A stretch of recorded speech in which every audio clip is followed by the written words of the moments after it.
Hello दोस्तों, मेरा नाम अविनाश है।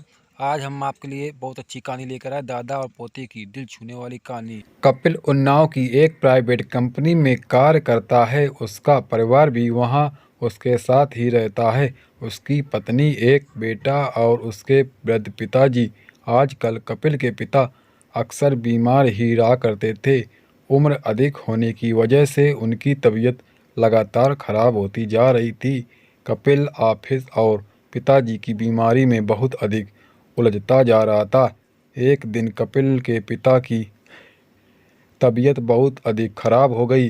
कपिल की पत्नी ने पिताजी को खाने के लिए कहा, लेकिन उन्होंने इशारे से ही खाने के लिए मना कर दिया। शायद वह अपनी बात को अपने मुख से कहने में असमर्थ थे।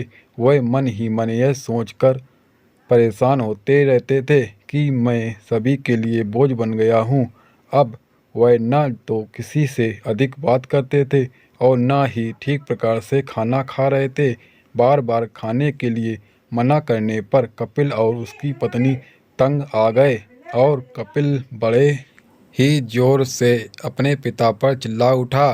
कपिल का पुत्र सानू को यह देख अच्छा न लगा। वह अपने दादाजी के सबसे करीब था। सानू रसोई से भोजन की थाली लेकर आया।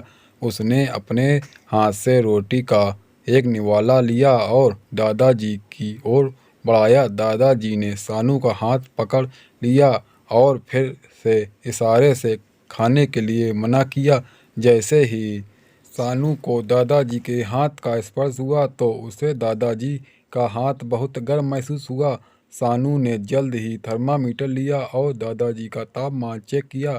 देखने पर पता चला कि दादाजी को तो बहुत तेज बुखार था। बिना देर किए सानू ने बुखार की दवा अपने दादाजी को दे दी। कुछ ही समय में दादाजी का तापमान सामान्य हो गया। अब दादा और पोते ने मिलकर एक साथ भोजन किया।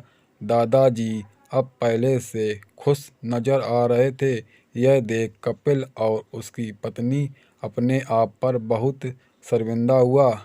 वह समझ चुका था कि परेशानी बहुत ही अधिक छोटी थी, लेकिन उसने ही उसे बड़ा कर दिया था। कपिल और उसकी पत्नी ने पिताजी से माफ़ी और अब सब कुछ सामान्य हो गया था। कहानी की सीख यहाँ बात तो बहुत छोटी सी है, लेकिन हमें एक बड़ा मैसेज देती है। हमारे माता पिता के वृद्ध होने पर वे हमारे लिए किसी काम के नहीं होते हैं। इस सोच के कारण वे हमें बोझ लगने लगते हैं। इस वजह से हम उन पर अधिकार जमाना शुरू कर देते हैं।